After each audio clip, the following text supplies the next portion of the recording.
All right, welcome into the hot shop, everyone. So we're just about to get started again. If you were here in the first half of the day, you'll remember that we're going to continue on this project you see on the screen, which is a kids design glass piece. This is the traffic chomper, and we did create one of these before lunch completely, just started on the second one. We always create two kids design glass pieces for each one we choose and make. So that way one can go home with the family and then one will stay here to be put on display at the museum. And we actually have an entire art alley showing off some of these kids design glass pieces out on display. It's kind of on your way to the bathroom, so definitely check those out if you haven't already. You'll kind of get a gauge as to how we turn these drawings into glass art. So yeah, we're getting started on some of the smaller components for this piece, such as the flame coming out of the mouth. We'll work on some of those tires, and eventually we'll make the body and then start assembling everything together. And what I usually do is I walk through the process, just kind of talk about what they're doing as they go along. But if you guys have any questions, feel free to ask away, and I'll just make sure to scan every once in a while for raised hands. Thank you. And we will have cameras following the artist movements around as we go.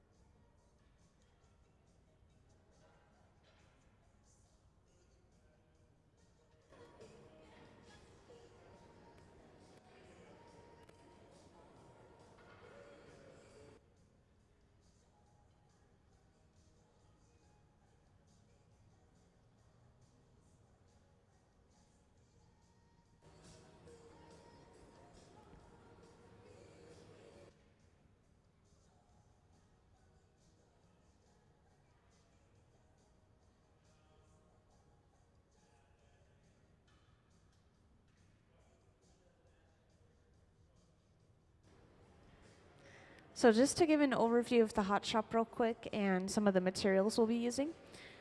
Everything is going to start inside of the glass furnace, which is the tank with the closed door.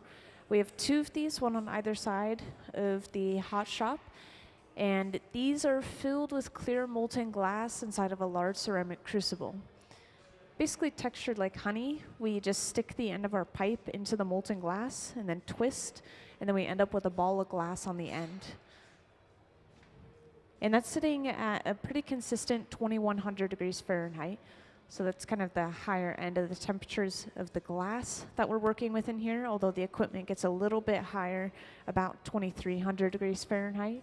And we'll use this really hot handheld torch later on. I'll make sure to point that out when we use it. So all of our glass starts out clear. I mentioned that the furnace is clear glass. We have to add our color through a few different means. One of the ways that we add color is through frit, F-R-I-T, which are these little shards of colored glass inside of these containers over here, basically like a colored sand. And we put this inside of a metal dish. We take our clear glass and we just roll it inside of the dish to pick it up on the outside. So we end up with kind of a speckled layer of color for these pieces, which works out for this piece especially. We want kind of a striation, almost like the child's drawing, the marker fill-in color.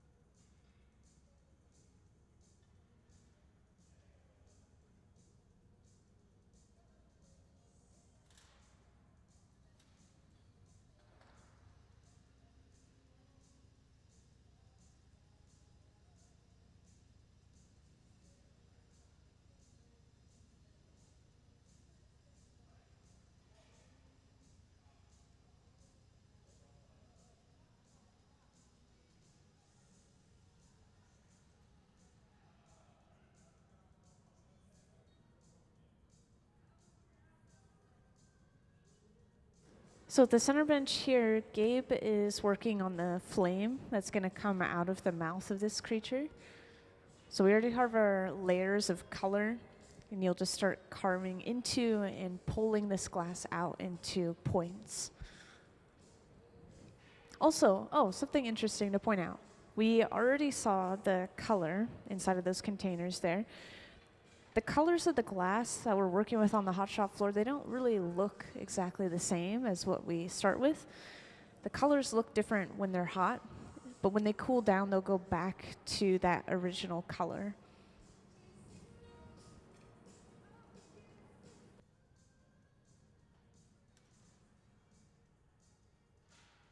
Yeah, he has layers of, I think it's yellow and orange and red, so all three.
And since there is a decent amount of kids in the crowd, I do want to point out the Kids Design Glass process is really accessible. It's completely free. They just submit a drawing, and it has the chance to turn into a piece of glass. And we go through those drawings once a month. So submit every month, and then you have a chance every month. You're more likely to get chosen over time.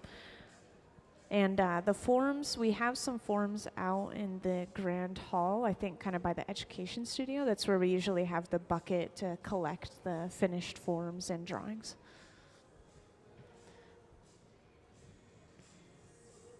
Over on the left bench, we have the main body of our piece being made. So can we switch the cameras to the left bench, please? Thank you. This is going to be completely solid all the way through. This piece will not be blown.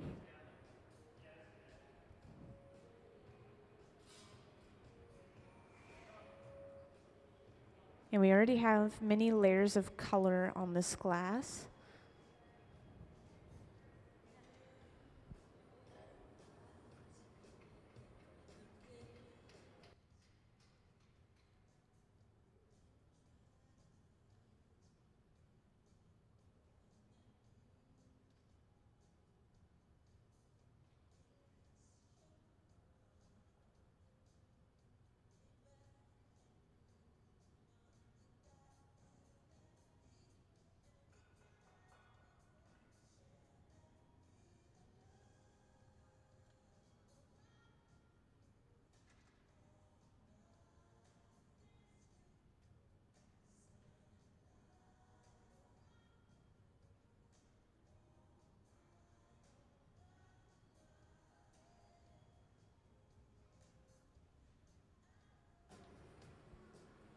And on either side of the hot shop, we have pipe coolers, which are basically just troughs of water that we set the pipe into so we can get some better leverage, hold the pipe closer to the glass. So if we kind of seemingly disappear around the corner, sometimes we're going to that pipe cooler.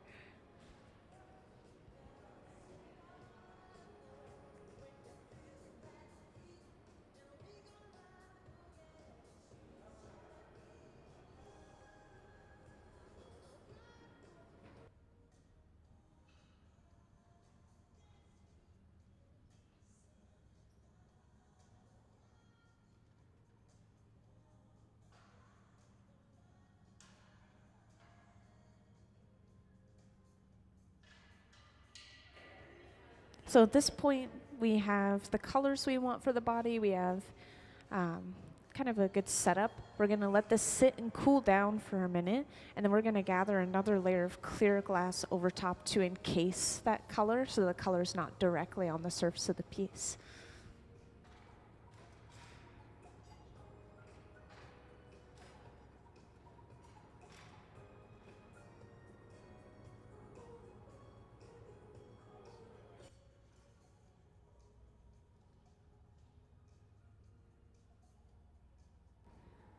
So it's kind of complicated. There could be a couple of reasons we don't want the color on the surface of a piece.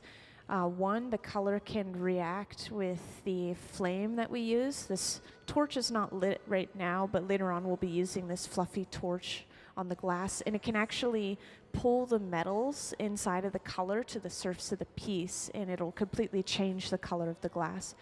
So we usually don't want it on the surface for that reason. Or later on, you'll also see us attaching a different pipe somewhere on the body of the piece. And then we eventually have to break that pipe away too. And that can chip color off of the surface when we break that pipe away. So usually a couple of different reasons.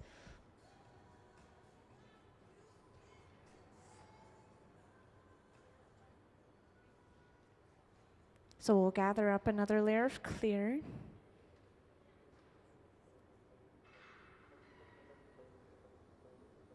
And we want this layer of clear nice and thin. So this is pretty satisfying. You'll see us strip most of that clear glass off by rolling it on this metal table and then cutting the excess off with a pair of shears or diamond shears. All of this clear glass can be reused. We usually throw it into a designated bucket for clear glass only. Eventually we crush it up and throw it back into the furnace.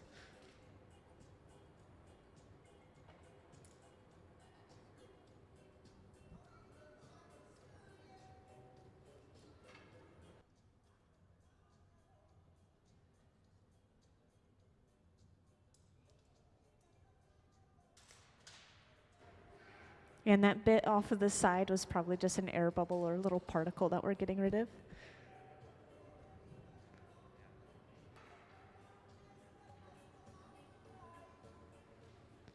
And then yet another pipe cooler. As I mentioned, we have one on either side of the hot shop.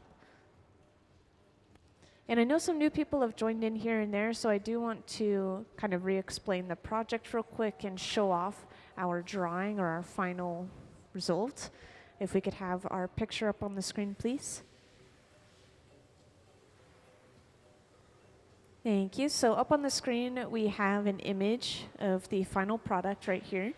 This is the traffic chomper, and it's one of the Kids Design glass pieces, one of many that we make throughout the year.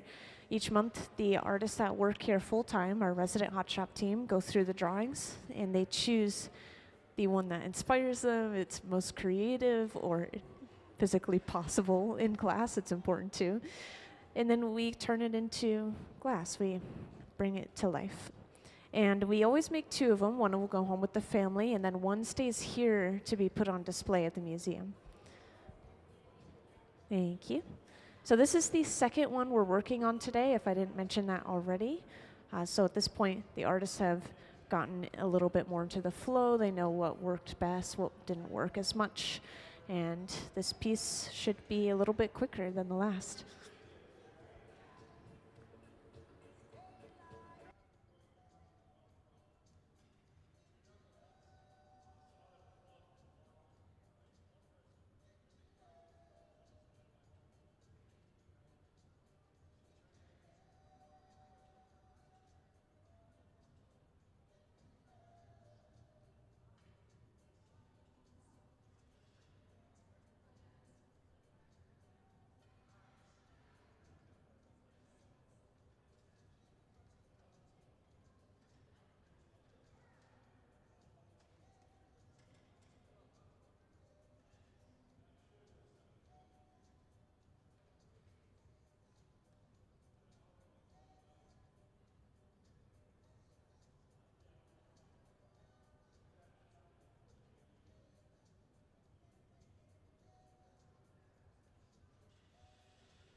So we're already using kind of a handful of tools. The first thing we used was a block wooden spoon-shaped tool. So yes, it's carved out of wood, like a cherry wood, and kept soaking in water to make sure it's saturated and forms a layer of steam between the glass and the wood. So we have a round shape to start off with, and then we go in with the papers. This is just a stack of folded up newspaper that's been splashed with water to lengthen, push that glass out into that longer shape for our body.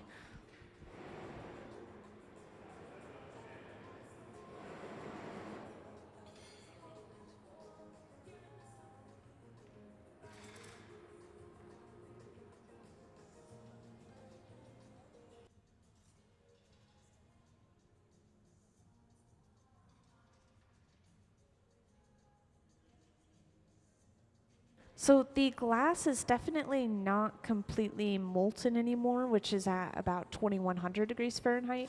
And then the glass becomes completely solid just at about 1000 degrees Fahrenheit. So it's always somewhere in the middle, more of like a taffy texture. You could assume maybe 1500 degrees Fahrenheit or so. That's what I would assume.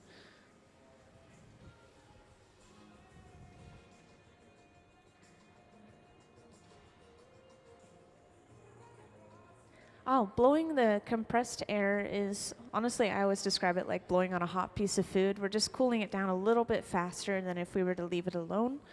Also, I did miss something that I'd like to point out. We just used the jacks, which are those two metal blades, to squeeze into the glass. That's basically just creating a purposeful weak point. We'll break the piece off from there later on. So we were cooling that line down so that it didn't flop and move all over the place.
And just to orient everyone a little bit, the tail end of our creature is going to be furthest away from the pipe right now.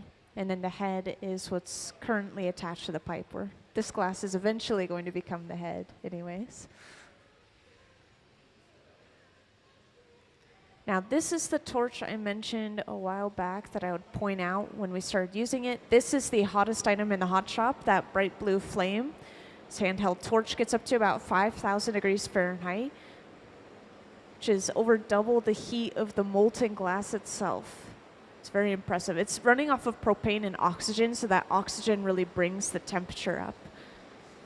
It's really helpful for sculpting. You'll see we heat up a small section of glass at a time instead of heating up the entire thing, which could cause everything to move at once and make us lose our shape.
So this is a piece of kiln shelf.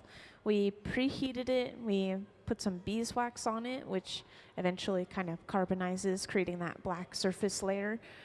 We also used a couple of corkwood paddles. So those paddles are just made out of cork to softly or gently push the glass into that longer body shape that we want.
So now that we have the overall or general shape of the body, we start layering these colors on the back. And these are eventually going to become the spiky sort of flame on the back of our piece.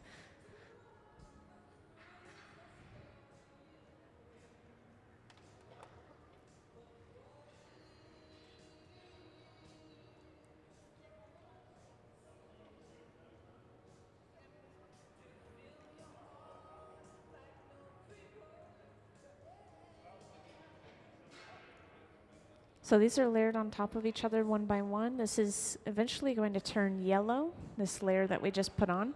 Looks orange when it's hot. And then some oranges will look reddish or brownish. And then the reds are the ones that I think are the most drastic change in the hot shop. They look black or gray when we put them on the piece and work with them. But again, it'll all cool down and go back to those true colors.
So this is the final layer of color, the red.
It looks like we're just cutting off a little bit of excess glass before we move on.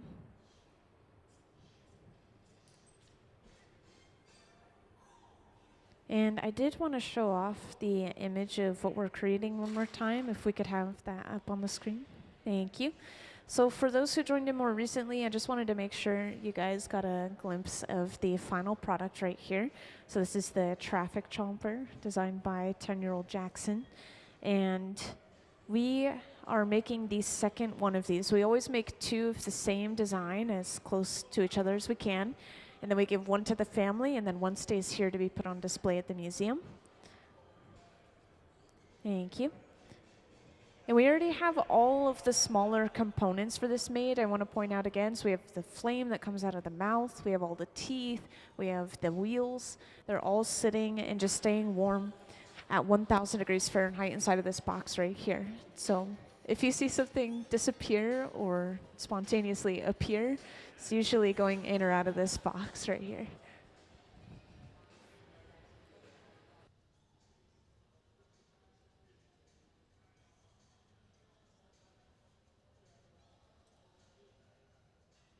So we made the first one earlier today, and the pieces that we finish in the hot shop, they need usually about like 12 hours or so to cool down properly without breaking.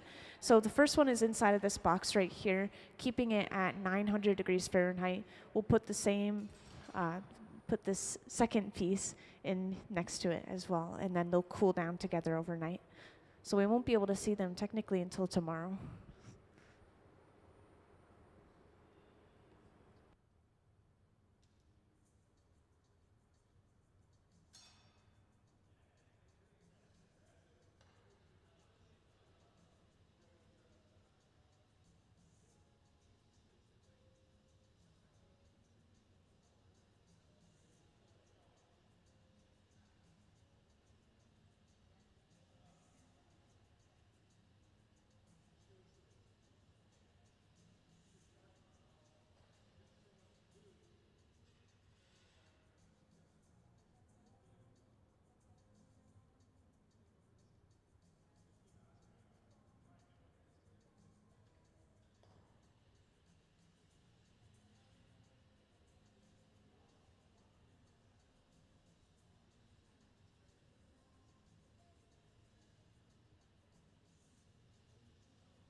So pinpointing heat enough so that we could just work on a few spikes at a time. We use some tweezers to pull these out a little bit further each time. And again, the reason we're using this torch instead of just heating up inside of the large open face furnace in the back there, is just so that we're not affecting the entire piece and causing everything to move. We can just work on that one small bit at a time.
And for anyone that's recently joined in, may have missed the explanation, kind of the beginning of the process, I just want to point out a couple of things and catch you guys up a little bit. So could I have the image of what we're working on the screen, please? Thank you. This is the piece that we are working towards right up on the screen right now. This is the traffic chomper, one of our kids design glass pieces. And each month, the artists that work here full-time, our resident hot shop team, they go through all the drawings that are submitted, and they choose which one they want to bring to life. We always make 2 of them, so this is the second one that we're working on today, like 2 of the same exact one, so that one can go home with the family, and then one will stay here at the museum. Thank you. So at the center bench, we have the body of the piece. We've just finished all of the sort of flame spikes on the back of our creature. And we're just now transferring this piece to a second pipe. We always have to do this at some point in the process so that we can get access to the other side of the piece. In this case, the glass that's connected to our original pipe, that area is going to turn into the head of our creature. So we connect this pipe, we apply some water to this weak point that we created earlier on, and that thermally shocks the glass enough that we could pop it off with the tap of the pipe. So by doing that, we have flipped the orientation of the piece. Now we can start working on the other side.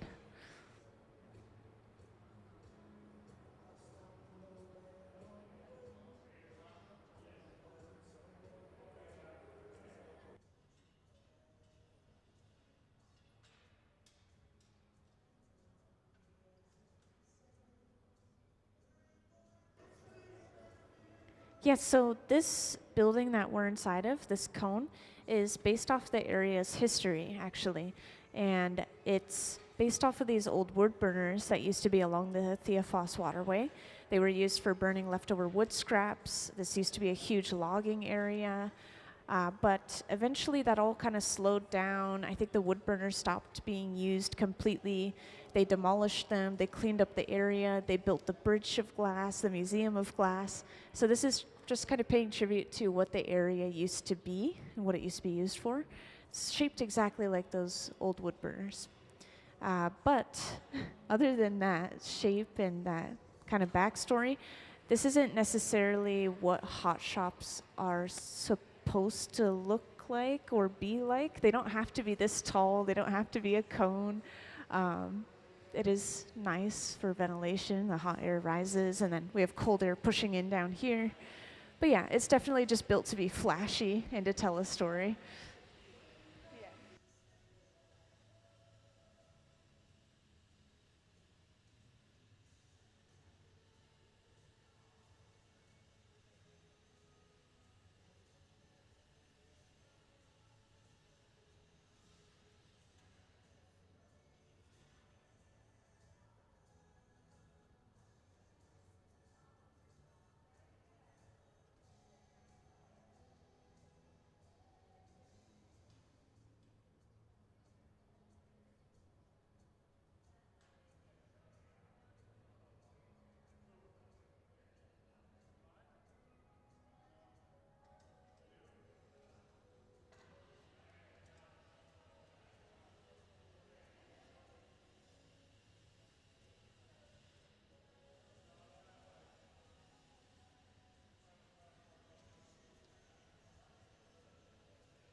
So for most pieces, we usually just cool them down overnight or for about 12 hours. It's kind of a general cycle. And we don't usually go much lower than that. That's usually kind of just like the standard. But if you're making a piece that has a lot of different connections or like an experimental color or, you know, weak points basically, or if it's really thick, like the walls are like that thick, then we have to let it cool down for longer, up to about like 2 or 3 days. I think the longest cycle I've seen in this hot shop is maybe like 4 days of cooling. But, well, in this hot shop though? Really? Okay, well, I haven't seen that when I've been here, but up to about 2 months, he said that they've had pieces that have had to cool down for that long in here. Yeah, I bet they're big. But for example, like they could still be something that has a little bit of a thinner wall, but it has like 5 different pieces that were brought together, and those connection points, they have stress built up inside of them. So those have to cool longer too to make sure that everything's cooling at the same rate really carefully. Yeah, that's all just to prevent thermal shock, which happens when the glass cools too quickly, it'll just crack.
So to start off the head and the face, we have heated up a section of our piece. We've brought over a pipe with a little bit of clear glass on the end, and we actually let that get pretty cold. We don't want that to melt or really attach too much to the piece.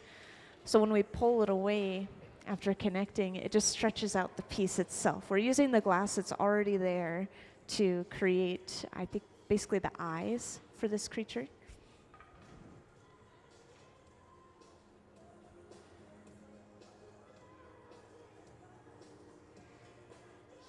So we'll have to do that one more time on the other side.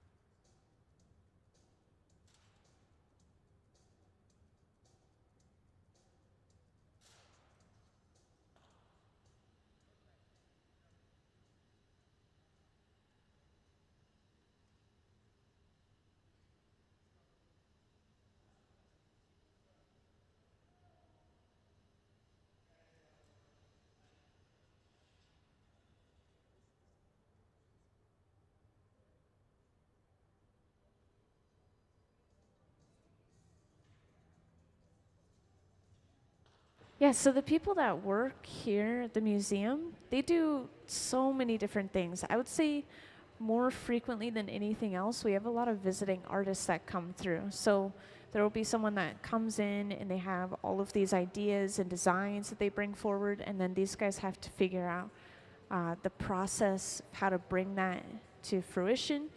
And then they do also create their own artwork. I would say that that's a little bit infrequent because this is their 9 to 5. They get tired. They don't want to use their weekend to do the same thing. And so whenever they make their own work, it's usually they've been given an opportunity instead of doing other people's work. They get their own residency here for a short time or have a specific day designated for that. Like, for example, Gabe got a full residency. Gabe is the one who's holding the pipe upright right now. And that was from a piece that he put into our Red Hot auction. It's an auction we have each year. And an artist who wins an award from that will get a full residency, which is 5 days in the hot shop. So yeah, they do get their own opportunities.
Yeah, definitely. So there's one that I always like to point out.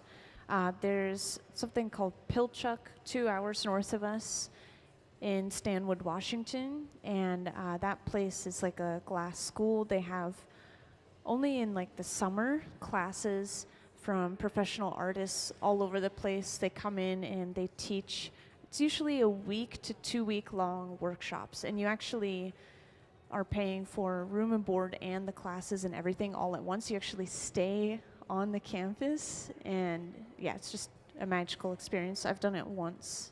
That was amazing. They also have Pratt Fine Arts Center in Seattle, which is more so you sign up for a class and it might be 1 day, it might be 2 days, it might be a week. That one's definitely not room and board. You just show up every day to the class. And I think both of those places not really for credit or anything. It's not like a college, but it's definitely a priceless experience because you're learning from professionals. Those are 2 places I recommend.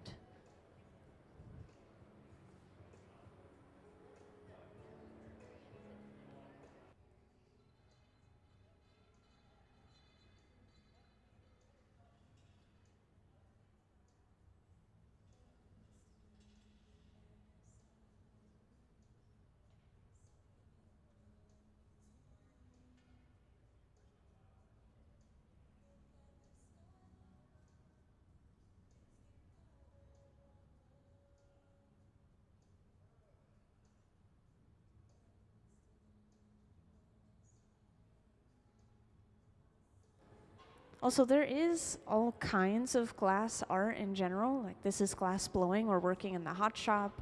We're working with molten material, but there's stained glass, there's fused glass, there's flame working, which is a table-mounted torch, and small rods of colored glass for jewelry and those little insects that we had in the gallery not too long ago.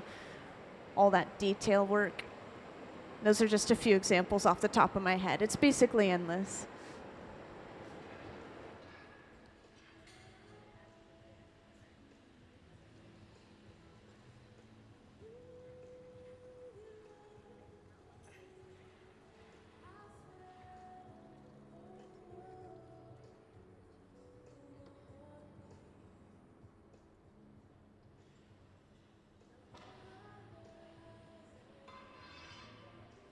Also, at this point, we're getting ready to make the mouth. So again, just using the material that is already there, we're heating up this entire section of glass, and then we'll just cut it in half. Create the top jaw and the bottom jaw.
So now for some smaller details, we're using something called a stringer, which is basically just a strand of colored glass.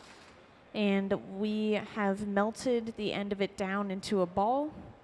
We'll heat up the eye socket, you can imagine, and then push this ball of black glass into our eye.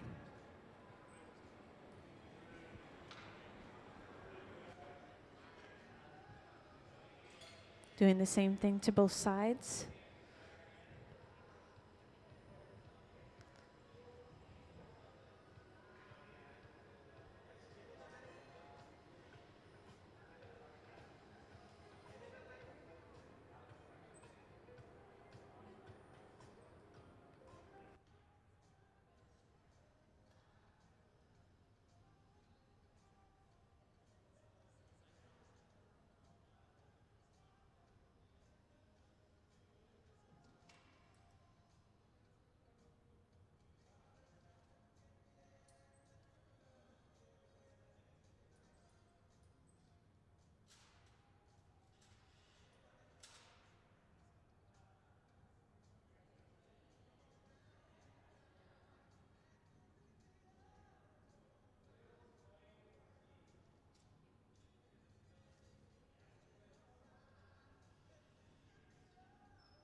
And we're just about to start adding some of those smaller details that we worked on earlier, starting with the wheels. So we're heating up just a small section of glass at a time. We already have the wheels made, so we'll just bring them over, knock them off of their individual pipes.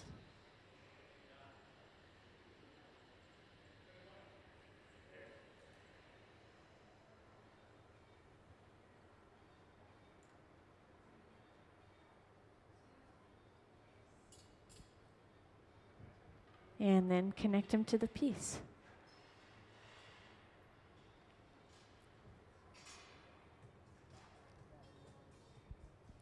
And I've gotten questions about this before, so I just wanted to point out, while we're working on these small sections of glass, we also have to make sure the rest of the piece is staying warm at about 1,000 degrees Fahrenheit.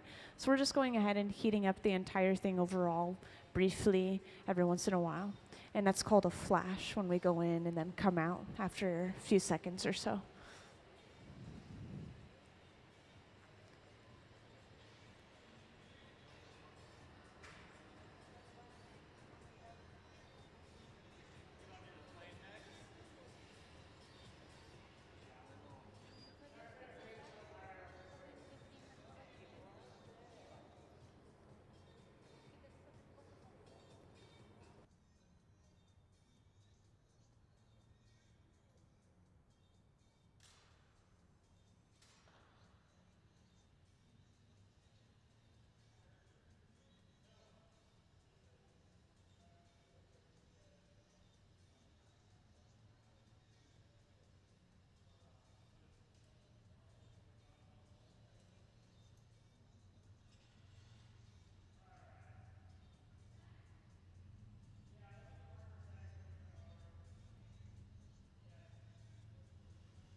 So welcome into the Hot Shop to those who just joined in.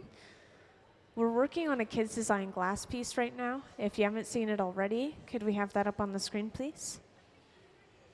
So luckily we have this beautiful drawing up on the screen of exactly what we're making right now. This is, we're gonna get as close to this drawing as we can.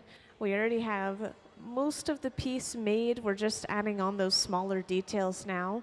Right at this moment, we're adding on the teeth. Thank you. So that was designed by 10-year-old Jackson. We make kids design glass piece once a month. And whenever we make them, we choose just one design. These artists come together and they pick which one they want to make. And then they make two of the exact same one. So one can go home with the family and then one stays here to be put on display. And this is the second one we're working on today. The first one is safely put inside of this box right here, where it'll eventually slowly cool down overnight, along with the second one. But yeah, Kids Design Glass is amazing. It's completely free. You just have kids 12 and under submit a drawing, and it has the chance to turn into a piece of glass.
Yeah, all that we have left for this piece is finishing attaching these teeth, and then we have to attach those back wheels, and then this piece will be pretty much done.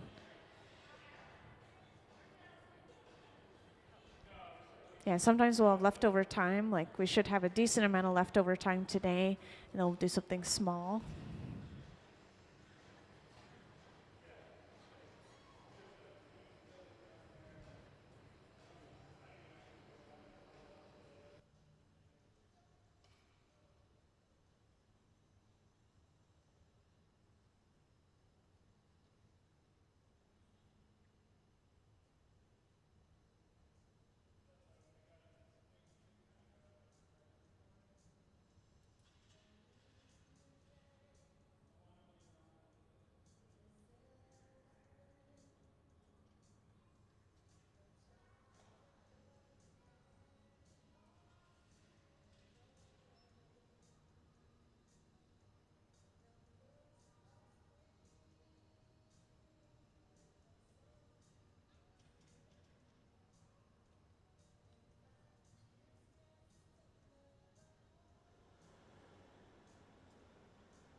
So it's looking like next we'll bring over another pipe, attach that basically to like the belly, and then we'll start working on the tail end of the piece a little bit more. That's the rest of the piece. We have to sharpen or point the tail, and then we also have to attach those two back wheels, and the piece is pretty much done.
So we just brought over that pipe, attached it right to the center of the bottom of our piece.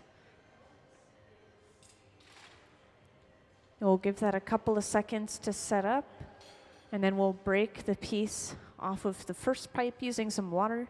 That water will thermally shock and crack that connection. And then with just a tap of the pipe, it should pop away.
Yeah, so for the kids design glass pieces like this, we only do those once a month. And it's usually compacted into just one day. We make two of the same piece. And then the rest of the month, we have visiting artists and we have uh, less commonly commissions. And then we also make store items. So there's a pretty wide variety of things that go on the hot shop floor. I would say that the visiting artists are more frequent than anything else happening on the hot shop floor. We have a lot of visiting artists that come through.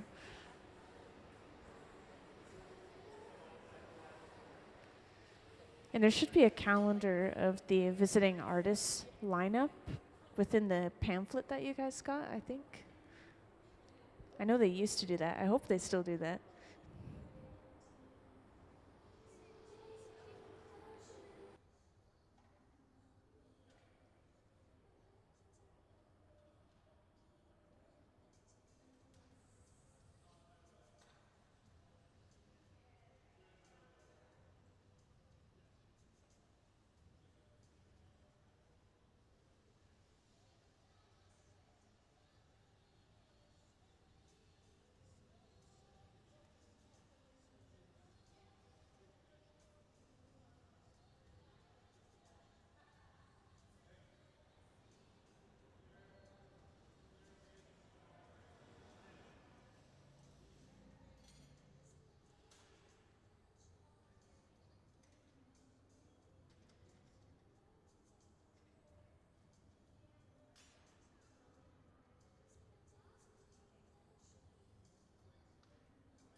You know what? When it comes to glass blowing, there's no other art like it. You can be a ceramic artist, you could be like a sculptor with wood or rock or whatever. Glass blowing is so unique that there are hardly any skill sets you could put into it. When you start off, you're like starting to walk for the first time all over again. It's like you have to start from nowhere when you start with glass blowing.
Yeah, and something I think would be interesting to share if anyone else is curious or didn't know this already, we live stream every day that we're down on the hot shop floor.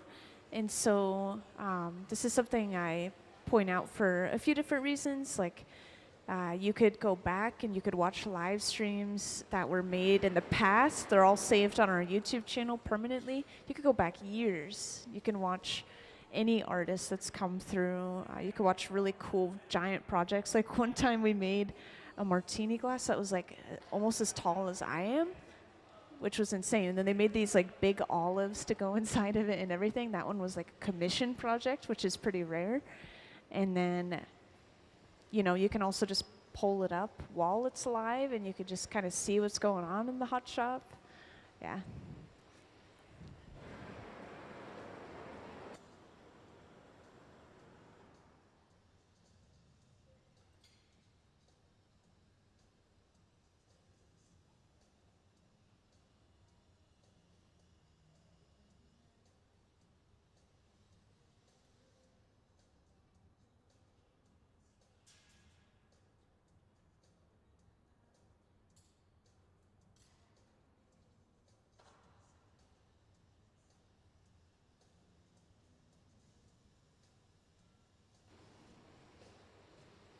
And welcome into the hot shop, you three. We're working on a kids design glass piece right now, and we are pretty much just finishing it off. We have attached all of the details we need on this piece. We've shaped up the tail. We've gotten pretty much everything on there. So at this point, it's just little touch-ups, and then we'll break it off the pipe and put it away. If you don't know already, Kids Design Glass is for kids 12 and under. They submit a drawing, and it has the chance to be turned into a real-life piece. These guys go through all the drawings every month, and what we do is we make 2 of the same one, so one can go home with the family, and then one stays here to be put on display. So this is the second one of this exact design that we've made today.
So now at this point, it looks like we are done with the piece. We'll start getting ready to break it off and put it away.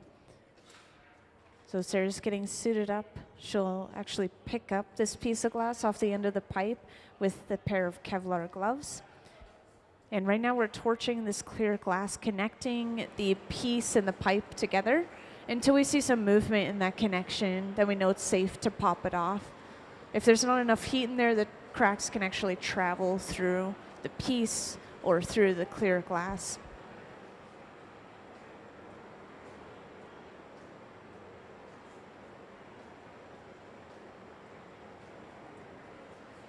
And again, the colors are going to look pretty different as this cools down overnight.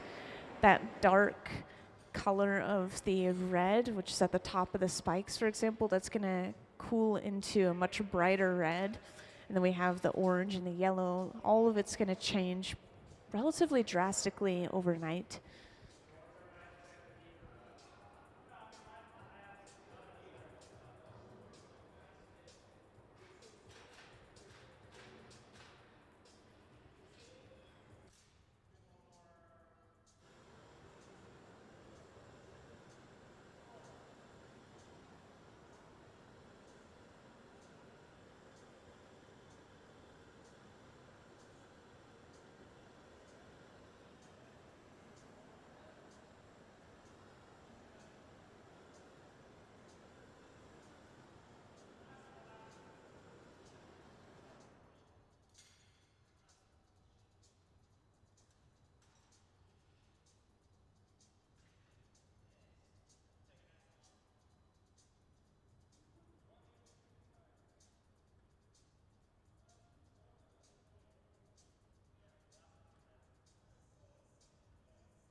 We were literally just about to break the piece off.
Now that we are finished, we break the piece off by applying a little bit of brown overnight, right next to the first one we made. And let's give them a round of applause for all their hard work that they put into the piece. Thank you, everyone. So that box is currently sitting just at about 900 degrees Fahrenheit.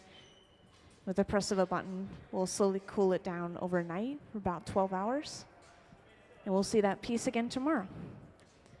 And we still have a full hour left, so we'll see what we get started on next. I'm sure the artists need a second just to get some water and chat with the family who just joined us.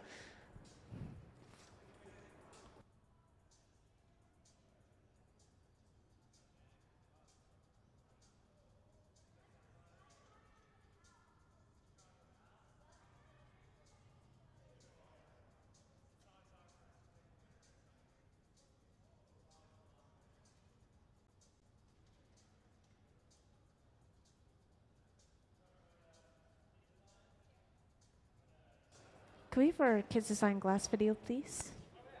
Fill in some time.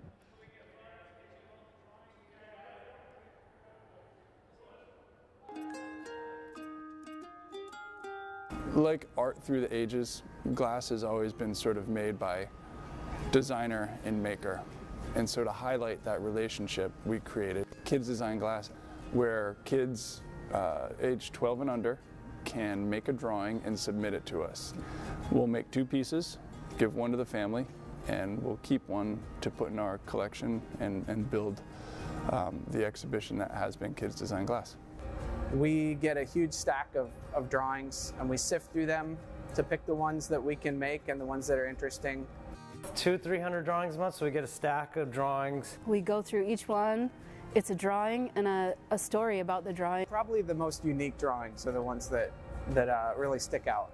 The ones that aren't like based on a character that they've already seen. The ones that come straight from their imagination. Usually kids by that age, they're not really tainted by like pop culture and outside influences. They kind of like what they like.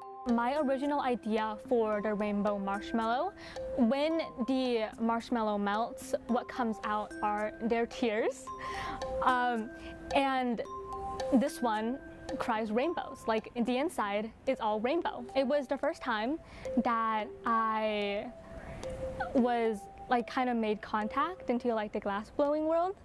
And what was really fun about it was knowing that a piece that I've come up with that is like part of my self-expression was like interesting enough for others to like incorporate it into the real world.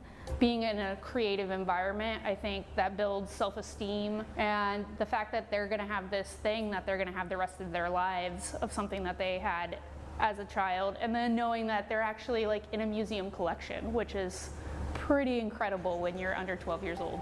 If any other kids are entering the program, then I'd say I really hope that your art gets chosen.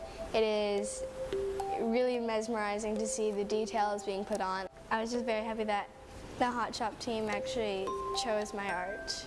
Who knows, maybe if you're timing it just right, you could actually get up there when your art is like being displayed up there.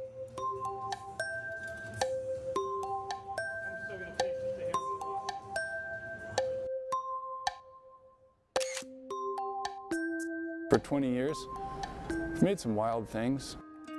It's so free, and I would say loose, but what we really pay attention to is making sure that we're capturing all the details. There's so many challenges in making the kids design drawings, and I think that's something that maybe the average viewer wouldn't notice.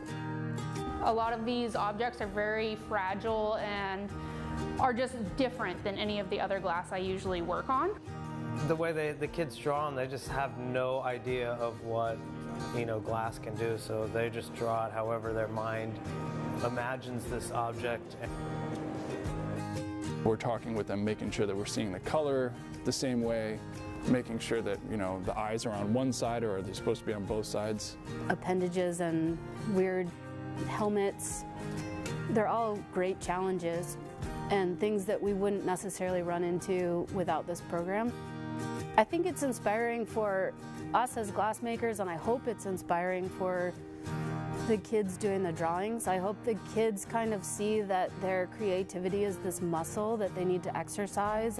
One of the best parts about the program is seeing the kid in the front row giving us tips on how we can make it better or things they don't like that we're doing. They have a voice here. I designed the lion crab in 2011. Just recently, we went back to the museum, and seeing my piece on display at the museum was just incredible. I mean, we have times where people come in the crowd and some young adult, you know, in their 20s or early 30s, is like, hey, you made my kids design glass, and they bring out their phone and show us a picture, and it's them like 10 years old. And, you know, it's to see the impact that we've made. I think every single one is special. Yeah.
Yeah, so we'll make something small.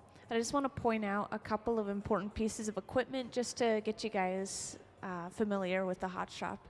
So we always start our projects inside of this large tank with the closed door in the back.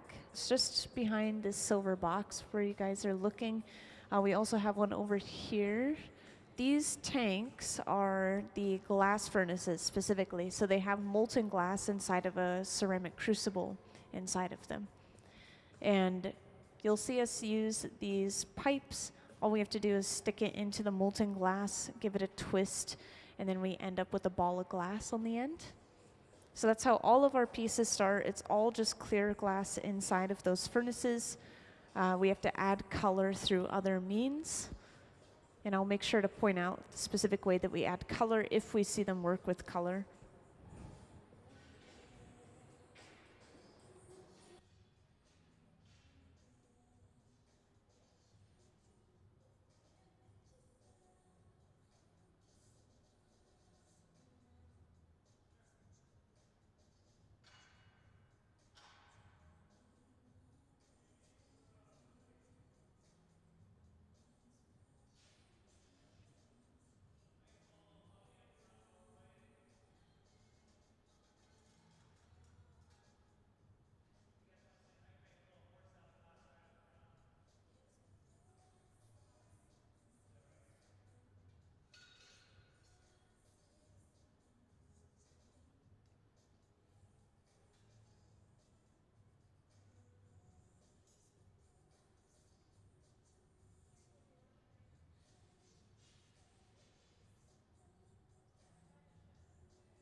Hey, welcome back, you guys. Welcome back, everyone. So we do have another project that we're working on. Right here at the center bench, we're going to be heating up some cane, which are basically these sticks of colored glass. And we are eventually going to be bringing over a pipe with some clear glass wrapped around the end to pick up the cane all the way around.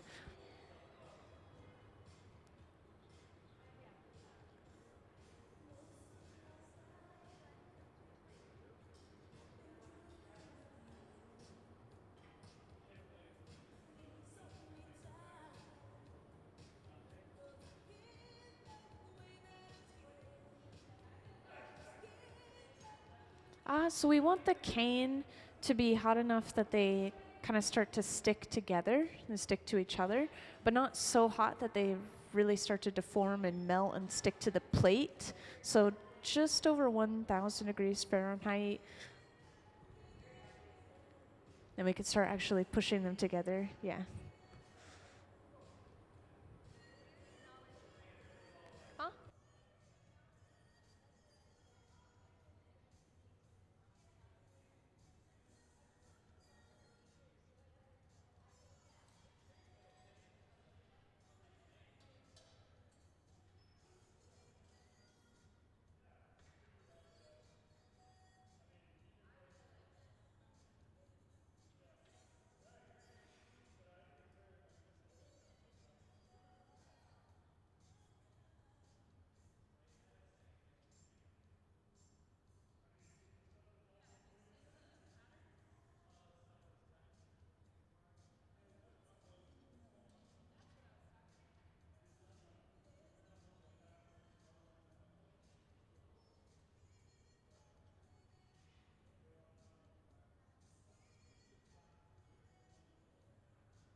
So the little bars that were on either side of the cane, those were actually just to hold the cane in place while it was still cold and they could roll around. But now they've been heated up enough and then kind of compressed or stuck to each other that they shouldn't roll or move.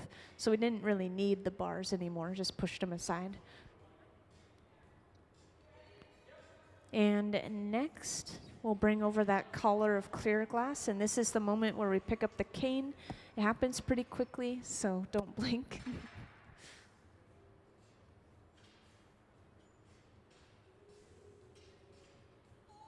So as you're pushing the cane together one more time, we roll that collar over top of them and pick them up.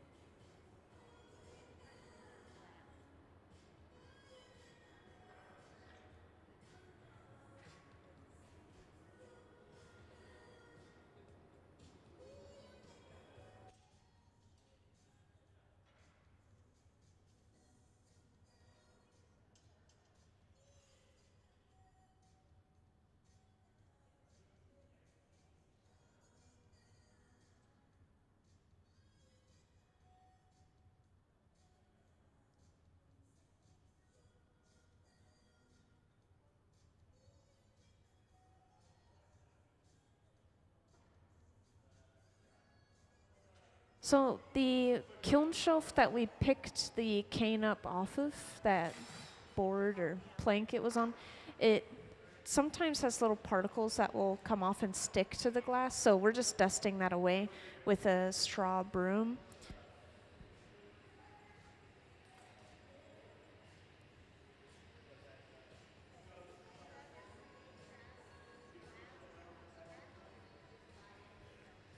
Yeah, we buy a very specific mixture and melt it inside of the furnaces, and it starts as like a sandy texture mixture, but some hot shops will start with these, basically these little chunks of already made glass that they throw in. So there are two different ways that hot shops do it.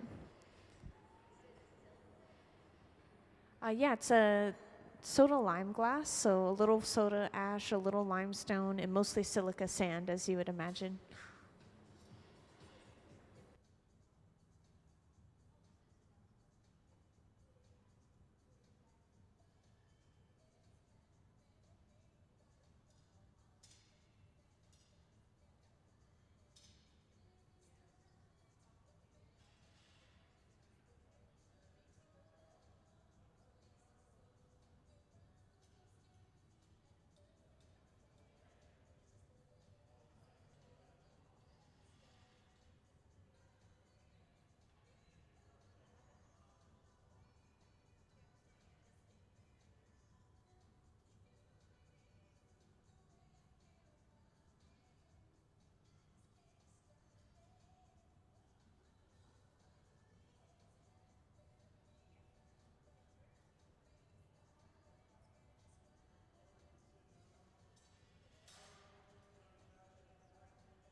So this metal table here is called the Marver, as I was just telling an audience member.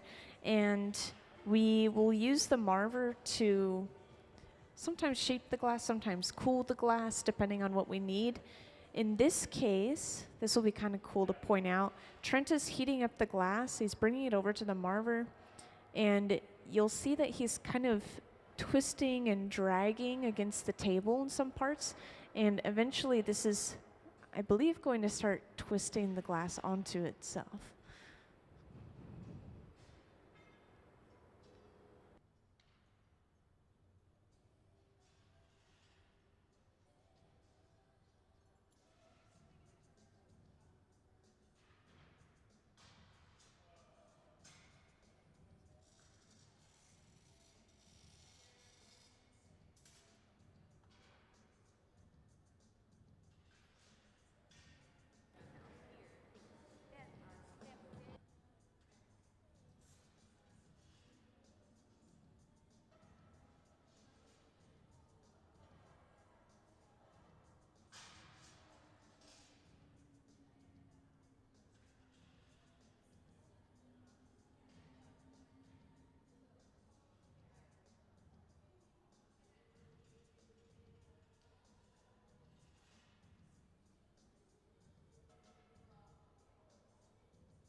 Yeah, so you guys are welcome to take a closer look at these if you like, but these are reticello cups right here, and you can actually see the lines of cane crisscrossing inside of the cups. So this is how that process starts. You start with the cane around the end of the pipe, you twist it and create a bubble out of it, and eventually turn that bubble into a cup. And at that point, you still just have one layer of lines twisting around. So it's just a spiral. It's not crisscrossing lines yet. You have to create a second bubble and twist in the opposite direction, and then layer them on top of each other to get those crisscrossing lines. It's a pretty complex process, and it's something that Trent specifically does pretty frequently for his pieces, and so he's really good at it at this point.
So interestingly enough, all of the tools in a hot shop, the pipes, the benches, the marvers, which are those metal tables, everything is handmade. It's hot shops are very niche, I guess. Like, we don't have factories producing, mass producing any tools or anything.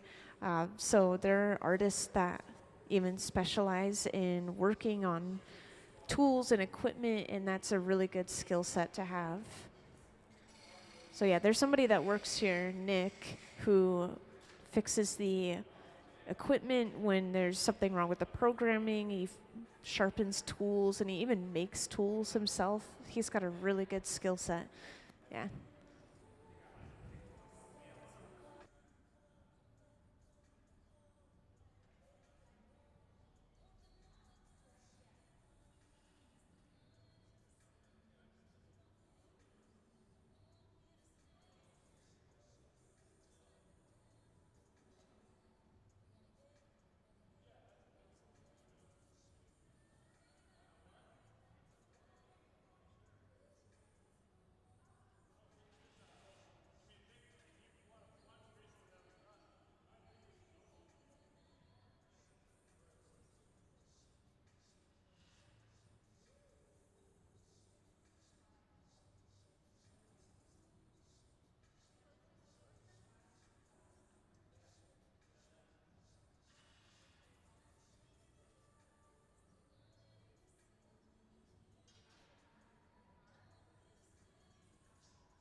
So we're really starting to cinch down at the end of this bubble, which this is now a bubble. It went from a cylinder to closed at the end, and we can actually blow into the pipe, hence blowing and glass blowing. Yeah.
Yeah, do we have the reticello diagram?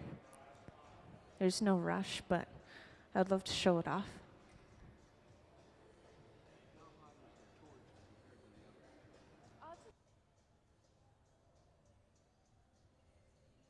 Okay, so this is the process I've been describing to you all over the last, I don't know, 15 minutes or so. So we're making the cup, basically, that the second bubble will be stuffed inside of. Yeah, those are lines of cane, which were those sticks of colored glass we started with. And again, we just twist the two in opposite directions, and we end up with those crisscrossing lines. Thank you. Yeah,